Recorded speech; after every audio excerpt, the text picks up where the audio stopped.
皆さんこんにちは、フービーです。今日はタミヤのエポキシ造形パテを使って目玉焼きを作っていきたいと思います。今日はあまりモチーフが大きくないので少量をカットして使用していきます。だいたいこれぐらい、5ミリぐらいですかね、カットしていきます。今日のモチーフはこちらの目玉焼きです。こちらをミニチュアサイズで再現していきたいと思います。パテなんですが、2種類あるこのネバネバをですね、混ぜていくと6時間後に完全硬化するというものになってます。結構指先とか使用するツールがね、ベタベタするので、そちらだけご注意ください。はい、だいたい均等になりました。私はこういったプラスチックのケースの上に貼り付けて造形をしていくんですが、台になるものであれば何でも構いません。お使いになってください。このまま型取りできるものだとすごく便利です。で、今日はこちらのですね、パテちょっと広げながらこちらのモチーフの卵に近づいていくように作っていきます。まずはピンセットを使用します。指でちょっと潰しながら少し三角形のような形になっているので、指で形を作りながら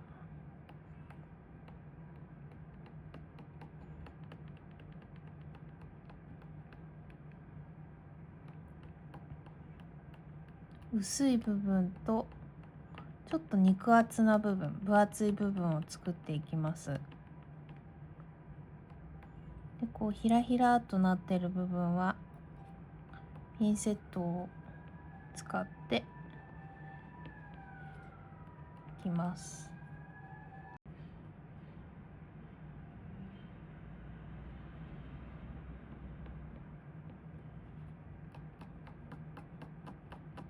ピンセットでこうなみなみを作ってあげた後に指で慣らしてあげるとすべすべなお肌になるのでとてもおすすめです。真ん中の部分、この部分が肉厚で分厚くて、その周りが薄い層になっているのでこちらを再現していきたいと思います。デフォルメで全く構わないので大体ですね。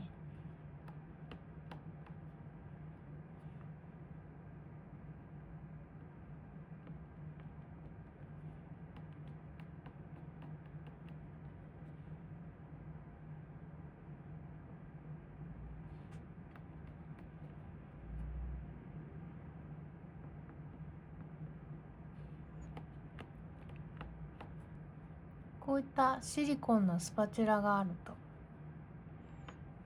優しく押すことができるので、それもおすすめです。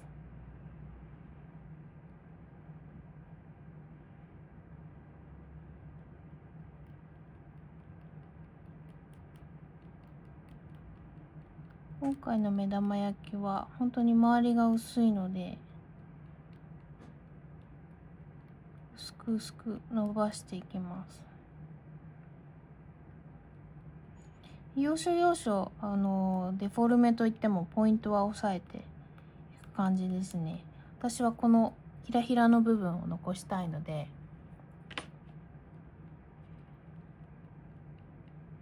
ひらひらを残しつつ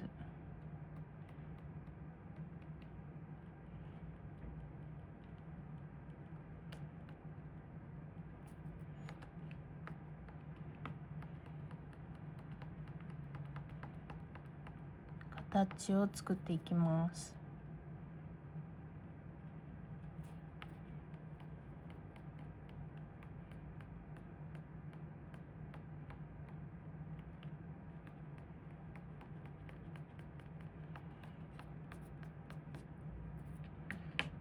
大体の形ができたらですね、今度は気泡の部分を作っていきます。細かい部分はピンセットでつくように穴を開けてしまって大丈夫です。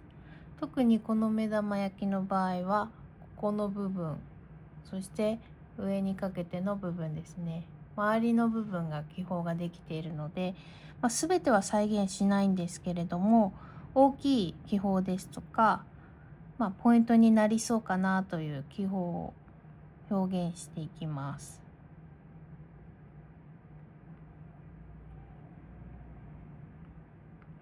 長細い気泡であったり、細かな気泡、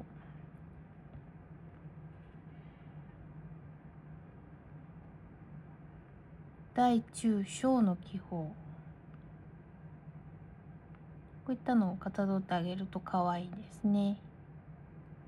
で、気泡も完全に貫通する気泡だけじゃなくて、半分上部だけ穴が開いているような気泡もありますので、そういったところも見極めて穴を開けていくとリアリスティックな目玉焼きができます。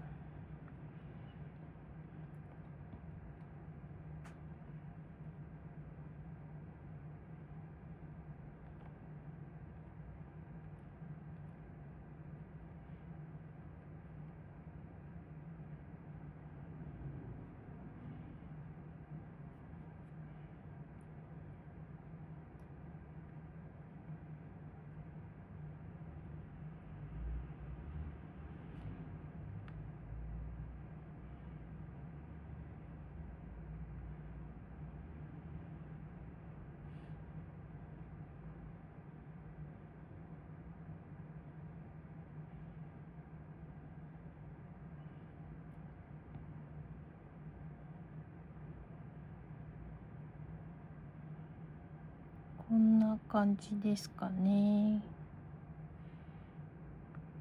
ちょっと上の部分は気泡多めに再現してますが、このまま嫌だったら潰してもいいですし、パテは硬化するまでに多少時間がありますので、調整が可能です。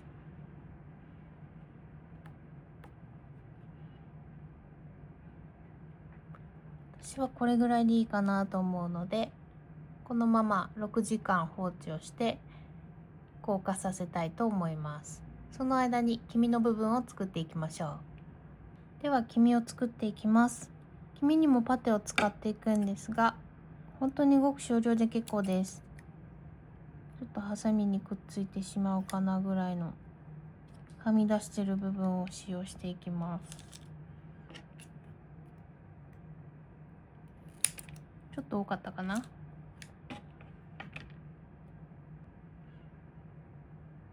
オレンジ色のパテよりも白色がちょっと多く取れたので、オレンジ色に合わせて量を調節します。ほぼ同量のパテを混ぜ合わせていきます。こちらは目玉焼き本体の方法と一緒です。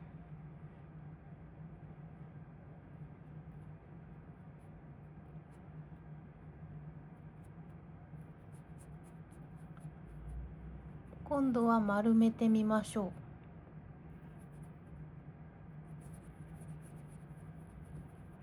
う。目玉焼きなんですが、黄身が大きすぎても小さすぎてもちょっと変になってしまうので、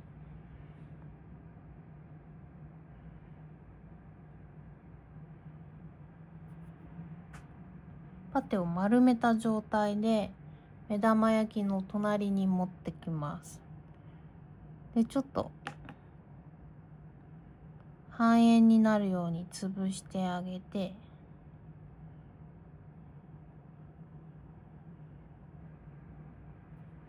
乾いた時に、硬化した時にですね、重ねても変なサイズになってないか確かめてみましょう。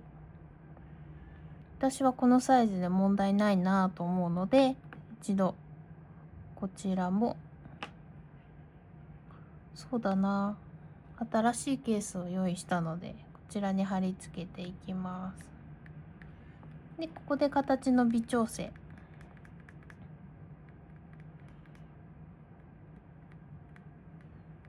綺麗な半円になるように、黄身が出来上がるように少しプレスをして、このような感じで半分潰してみました。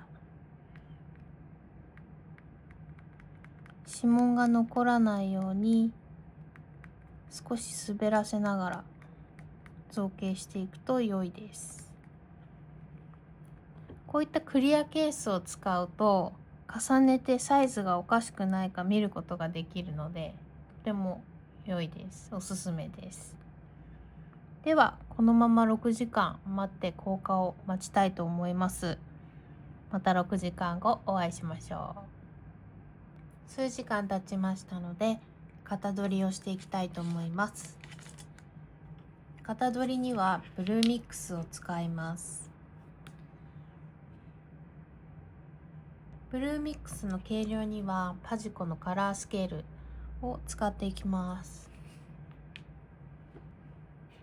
まず目玉の方から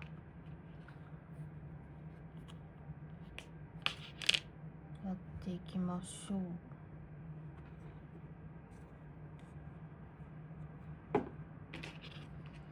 このブルーミックスもパテ同様2種を混ぜていくと硬化が始まるタイプで、結構早く硬化がこちらは始まるので、公式さんは手袋着用を推奨されてるんですが、自己責任で私は作業がやりやすい素手を選んでいます。皆様は手袋をされた方が良いかと思います。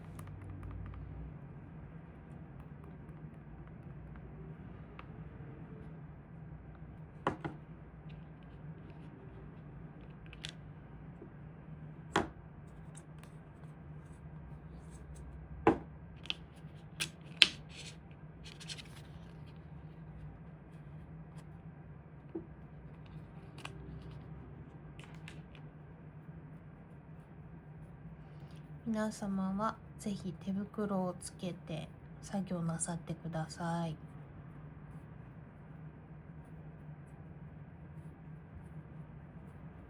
で、ブルーミックスのコツなんですけど、本当によく素早く混ぜることと、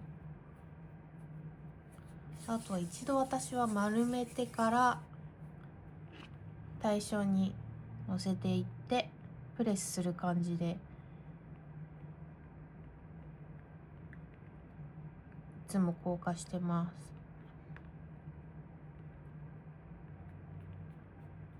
指紋が気になる方はこちらも指を滑らせるようにすると指紋が残らないので、そのようになさってください。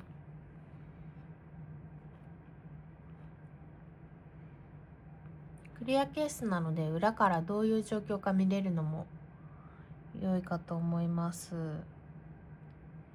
こちらで問題なさそうなので、このままちょっとついちゃった。このまま30分硬化させていきます。30分経ちましたので型を取り外していきたいと思います。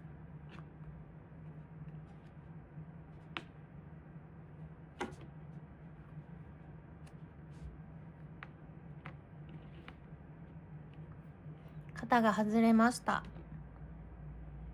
目玉焼きの白身の方と黄身、これで型が完成しました。色粘土を作って型にはめ込んで量産していきます。粘土はモデナを使っていきます。まず白身の白い粘土と黄身のちょっとオレンジがかった粘土を作っていきます。まずは白身の粘土、白い絵の具を混ぜて白い粘土を作っていきます。モデナはもともと白い半透明に乾く粘土なので、ある程度で大丈夫なんですが、白い粘土を加えるとより白身の不透明感が出て、卵の表現がよりリアルになります。こんなところで白い粘土は完成です。では次にオレンジ色の粘土を作っていきます。黄身は少量しか使わないので少しで結構です。モデナにオレンジ色の絵の具を少しずつ足していきます。あまり濃くなりすぎてもリアルさがなくなってしまうので、指につかないように巻き込むように混ぜていきましょう。絵の具はいくらでも後から足していけるので、あと乾くと色が濃くなりますので、少しずつ足していきます。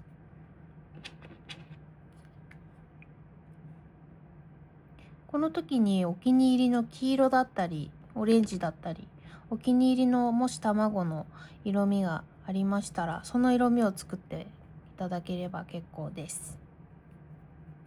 私はここに少し黄色も混ぜていきたいと思います。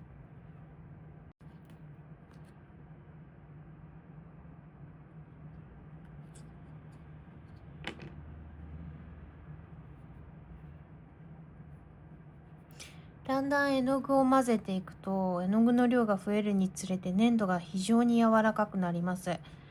そういった際は落ち着いて指についているものを剥がしながら練っていきましょう。練っているうちに水分が少し蒸発して落ち着いてくるはずです。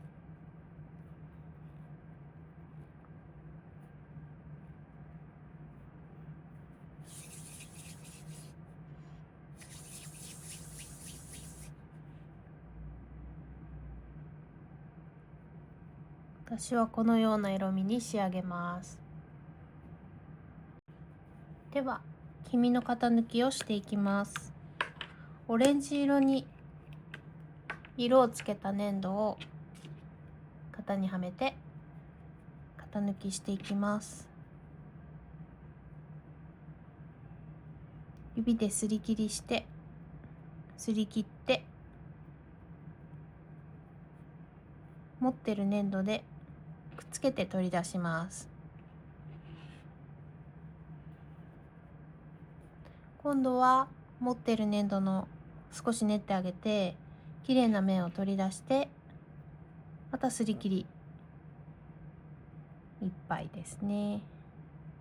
少しそこを押さえてあげて、持ってる粘土でくっつけて取り出します。少しいびつな形になってしまっても、この時に成形して直すことができます。少し練ってあげて綺麗な面を出したら、すり切り1杯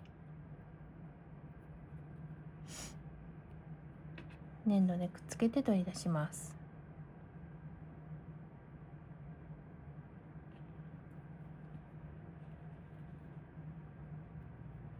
この黄身作りなんですが、白身に先立ってちょっと早めに行っておくと、白身に黄身をくっつけるときに黄身が少し乾いてくれてるので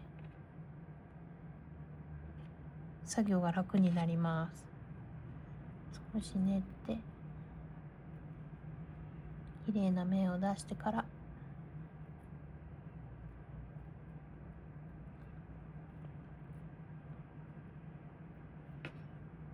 取り出します。白色の粘土を軽く練って綺麗な面を出します。この綺麗な面を型に当てて指で押していきます。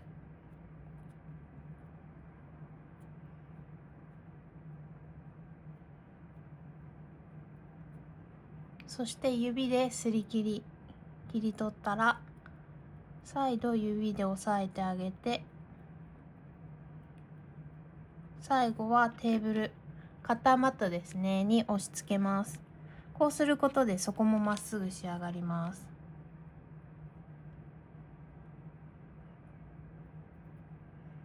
ここまで来たら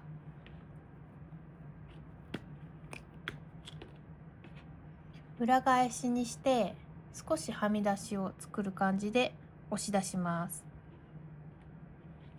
そうするときれいに外れてくれました。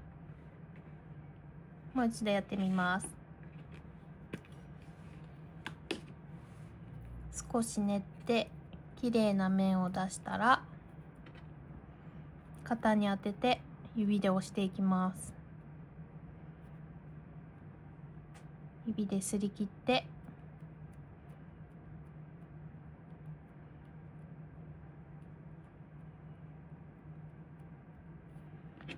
カッターマットに押し当てます。今回はカッターマットにくっついてくれたので押し出すことなくきれいに取り出すことができました。続いても同じです。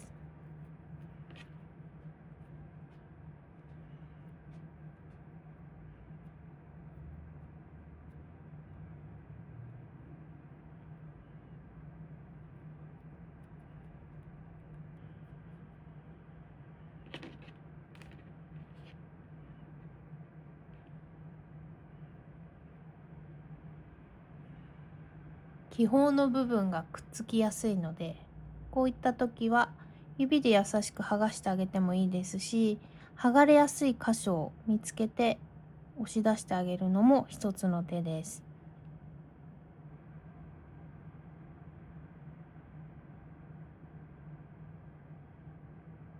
剥がれました。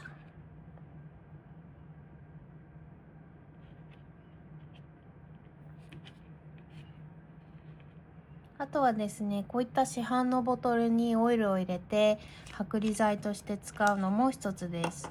私はこのボトルを愛用しているんですが、Amazon で3本セットで売っていたものです。オイルを塗ることによってスムーズに粘土を型から外すことができます。剥離剤もタミヤの方から出ていると思うので、お好みで使い分けてください。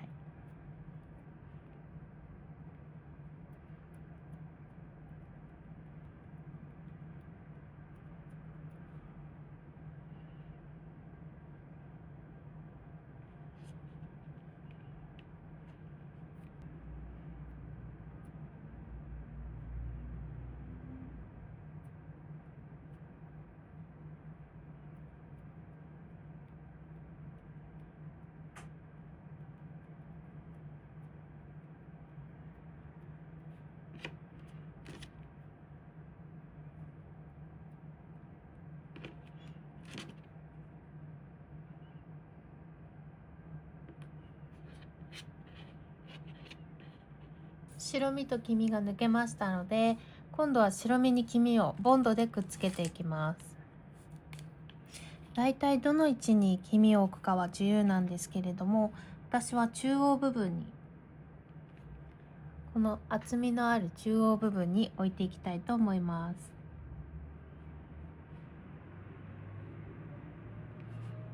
ボンドを点々々と置いて、そこに、指で結構です。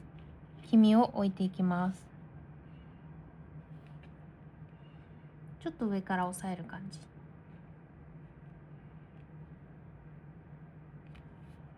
黄身が乾いている場合は、この時にちょっと白身の上で押してあげて立体感を出すのも一つ表現の一つとして良いかと思います。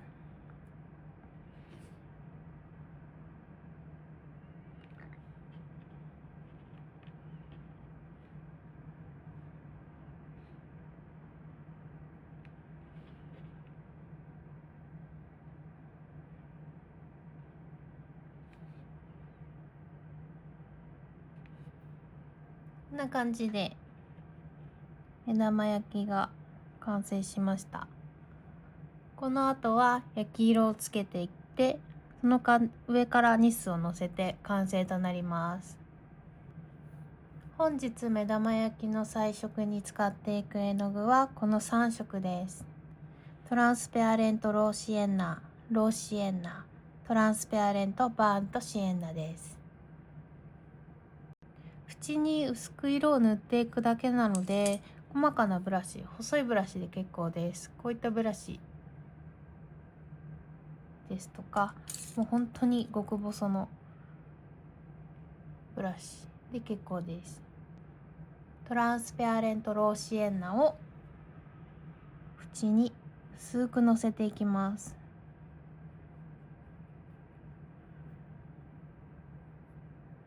結構これだけでもミニチュアエッグって感じに仕上がります。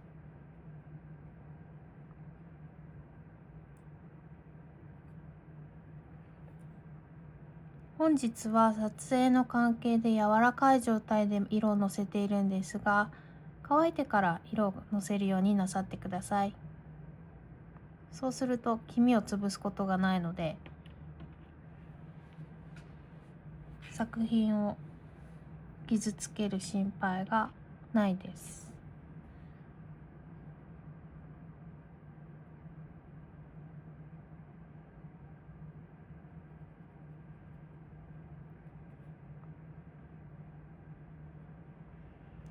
全体を囲うというよりかは、気泡がある部分、薄く色をつけるという感じですね。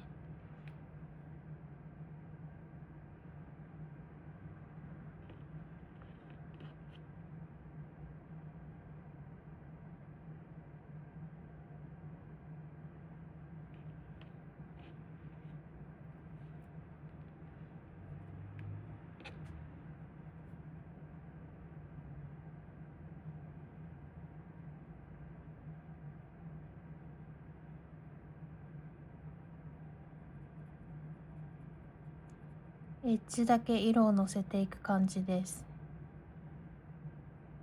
そしてそれを少し広げていく感じ。1、2ミリのせていくっていう感じです。焼き色がうまく広がっているのを表現したいので、あまり強くのせずにじわーっと焼けている感じを表現したいということを意識してみてください。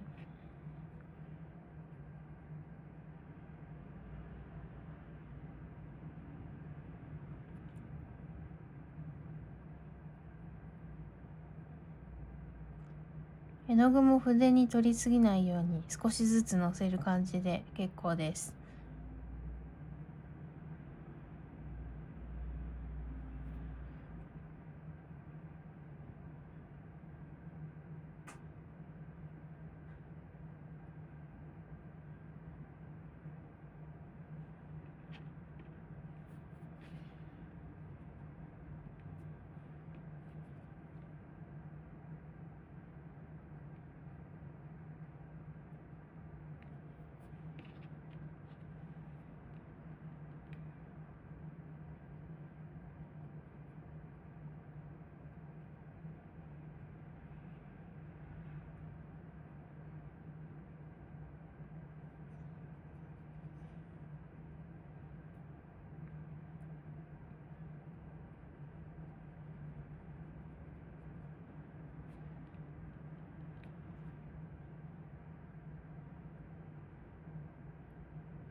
最後気泡の部分だけ筆に残った絵の具を薄く広げていきます。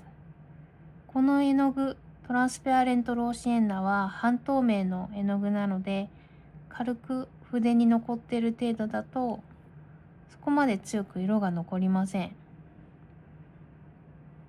なので薄く気泡のあたりとかちょっとなぞる感じで色をのせていきます。次にローシエンナ、こちらはトランスペアレントがついていないように半透明感のない少ない絵の具になります。焼き色の強い色を表現していきます。なので先ほど色をのせた箇所の一部分にだけのせていく感じ。焼き色が一番強いところ、薄くなって焼けている部分、そんなところに少しのせてあげるだけで色がグラデーションになって、より焼けて美味しそうになっている卵が表現できます。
このような感じで2色目も終わりました。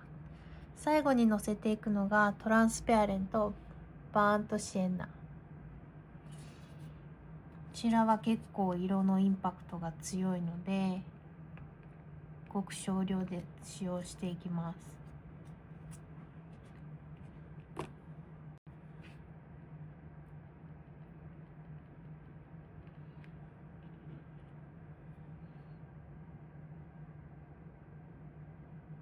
黄色のエッジ、本当に一部分だけトントンとのせるような感じでのせていきましょう。そうすると結構締め色のように全体を引き締めてくれます。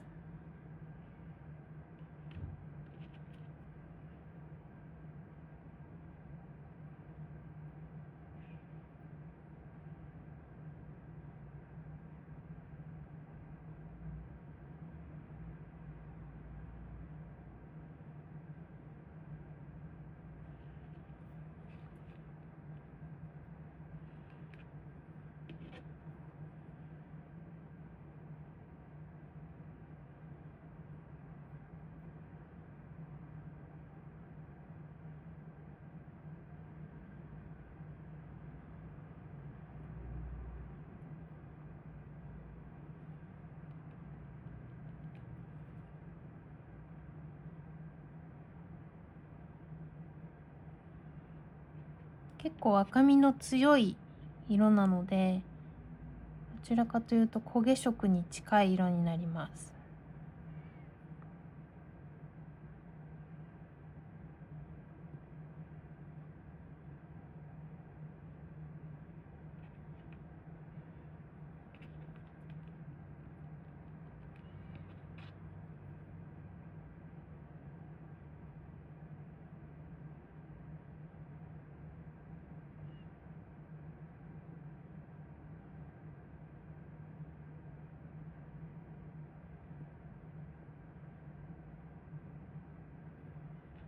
はい、色をのせることができました。完成品です。